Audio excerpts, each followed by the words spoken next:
Santé. Quand on pense au sujet environnement et santé, on pense en priorité aux impacts de l'environnement sur la santé des individus. Nous avons voulu voir quel était justement plutôt l'impact du système de santé sur le changement climatique. Pour ça, nous avons regardé quel était le bilan carbone du secteur, qui est un secteur très important, avec à peu près 2 millions d'actifs, 7% de la population active qui travaille dans le secteur. Et on s'est rendu compte qu'on avait un secteur qui émettait environ 45 millions de tonnes équivalent CO2, soit à peu près 7% de l'empreinte nationale. Parmi les postes les plus émissifs, on retrouve les achats de médicaments et dispositifs médicaux qui représentent à peu près 55% de l'empreinte globale.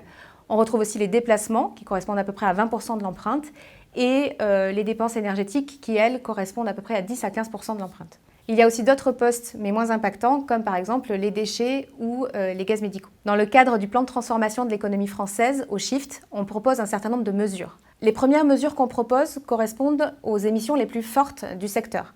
C'est aussi des mesures qu'on peut retrouver dans d'autres secteurs, par exemple le bâtiment, l'alimentation ou encore la mobilité.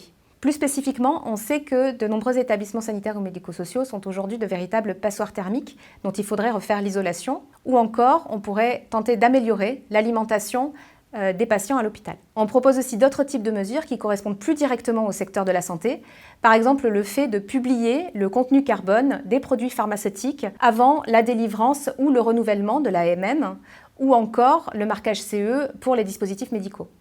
On propose également une prescription à l'unité des médicaments pour éviter le gaspillage, ou encore des actions de sensibilisation et de formation à l'égard de l'ensemble des professionnels de santé.